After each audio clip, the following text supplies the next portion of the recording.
తమ్ముడు legend TV Praveen గాయపడడం చాలా నా హృదయాన్ని చెలించింది. నిజంగా పత్రిక స్వేచ్ఛను హరిస్తుంది. బీజేపీ అసలు ఏ సంస్కృతి అయ్యా నాకు అర్థం కాదు.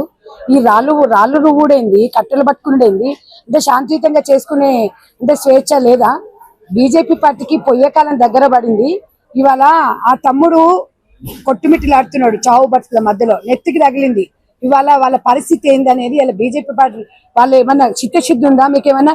అంటే ఇవాళ స్వేచ్ఛగా మేము అంటే ధర్నా చేసుకునేది లేదా? కాంగ్రెస్ పార్టీ అడిగితే దండిస్తున్నారు, రాళ్లతో కొడుతున్నారు, లాఠీ చార్జ్ చేస్తున్నారు. ఇది ఎంత దుర్మార్గము! ఇవాళ చూడండి, కనీసము బీజేపీ వాళ్ళు ప్రశ్నిస్తే లాఠీ చార్జ్, ఫస్ట్ లాఠీలు తీసుకొని వస్తారు. సిగ్గు శరాలు ఏమన్నా ఉన్నాయా మీకు కొంచెం అన్నా? ఇవాళ అంటే శాంతియుతంగా మేము చేసుకోండి అంటే ఇక్కడనేమో పత్రికా సోదరుల మీద దాడి చేస్తారు. ఎంత సిగ్గుచేటు! పత్రికా సోదరులు లేకపోతే అసలు ఇవాళ రాజకీయాలు ఎక్కడున్నాయి? ఒక మాట చెప్పండి. ఇవాళ మీకు దగ్గరుండి మీరు చేసే కార్యక్రమాలు, మీరు చేసిన పనులు అన్ని ప్రజలలో తీసుకుపోయి వారధి ఉంటే వాళ్ళ నెత్తులు పగల కొడతారా? సిగ్గుందా బీజేపీ నాయకులు? కొంచెమన్నా సిగ్గు శరాలు అనిపిస్తున్నాయి మీకు? వెంటనే క్షమాపణ చెప్పాలి, ఆ కుటుంబానికి అండగా ఉండాలి. డెఫినెట్ గా కాంగ్రెస్ పార్టీ అండగా ఉంటది, పత్రికా సోదరులకు ఎప్పుడు కూడా అండగా ఉంటది. మేము కాంగ్రెస్ పార్టీ ఎప్పుడు కూడా పత్రికా సోదరులను నోరు నొక్కే ప్రయత్నం చేయలేదు. ఒక స్వేచ్ఛ ఉన్న కాంగ్రెస్ పార్టీ 100% ప్రవీణ్ కుటుంబానికి అండగా ఉంటాము.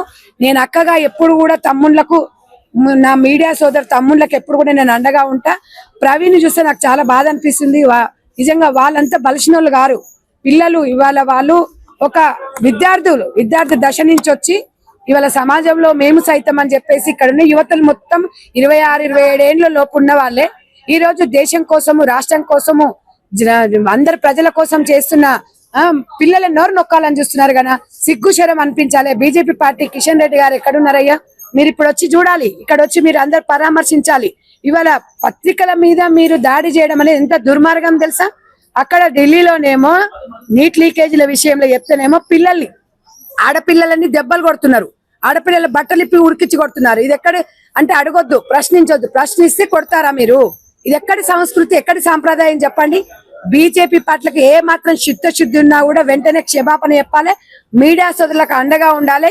ఇవాళ నిజంగా ఇక్కడ చూస్తే ఎవరు లేరండి, పత్రికా సోదరులే ఉన్నారు. అన్నదలు అయిపోయినరు ఇవాళ వీళ్ళు. ఈ బేషరతుగా ఒకటే చెప్తున్నాము, తప్పకుండా కాంగ్రెస్ పార్టీ మీడియాకి అండగా ఉంటది. లెజెండ్ ప్రవీణ్ తమ్మునికి అండగా ఉంటాము. ఏదున్నా కూడా మేము దగ్గరుండి చూసుకుంటాము. బీజేపీ నాయకులు కూడా బాధ్యత వహించాలి. ఇవాళ మనం అందరం కూడా మానవత్వంతో ముందుకు రావాలి. హార్డ్లీ మా అంటే అబ్బాయికి ఒక 25-26 ఏళ్ళు ఉంటాయి. వాడు ఏంటంటే, ఆ తమ్ముడు ఏంటంటే ప్రతిదీ సమాజంలో జరుగుతున్నది చూయించాలి. సమాజం నేను సైతం అని ముందుకొస్తే పత్రికలను ఎంత అంటే మీకు ఫస్ట్ నుంచి అంతే కదా, మేమే రాజు, మేమే మంత్రి, మేమే అన్ని, మేమే ఒంటెద్దు కూడా పోతుంటారు. బీజేపీ పార్టీ కొంచెమన్నా చిత్తశుద్ధి, సిగ్గు శరమ కొంచెమన్నా ఏమన్నా అనిపిస్తుంది అయ్యాలా?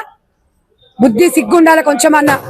వెంటనే క్షమాపణ చెప్పాలి. వెంటనే ఈ లెజెండ్ ప్రవీణ్ తమ్ముని కుటుంబాన్ని ఆదుకోవాల్సిన అవసరం ఉంది. చూడండి, మా కాంగ్రెస్ పార్టీ నుంచి మా సోదరు కూడా వీళ్ళ బల్మూరు వెంకట్ గారు కూడా వస్తున్నారు. ఎప్పుడు కూడా యువతకు అండగా ఉంటాడు తమ్ముడు. నిజంగా తమ్ముడు మీరు కూడా ఇక్కడ వచ్చి పరామర్శించడం చాలా సంతోషం అనిపిస్తుంది. ఎక్కువ బాధగా ఉంది.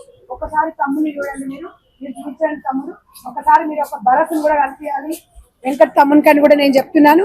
ఎందుకంటే ఇవాళ మనం ఒక భరోసా, ఒక బాధ్యతగా ఉంటే ఆ అబ్బాయికి కొంచెం ఊరట వస్తుంది. ఇక్కడ ఉన్న పత్రికా సోదరులు కూడా ఊరట వస్తుంది. మేమున్నాము అనేది భరోసా, డబ్బులు కాదు వాళ్ళు అడిగింది. ఇవాళ భద్రత అడుగుతున్నారు. మాకెక్కడ భద్రత ఉంది?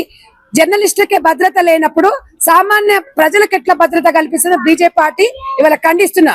బీజేపీ పార్టీ క్షమాపణలు చెప్పాలి, ఇలాంటి పునరావృతం కాకుండా చూసుకోవాలి, ఆ కుటుంబాన్ని వెంటనే ఆదుకోవాలి.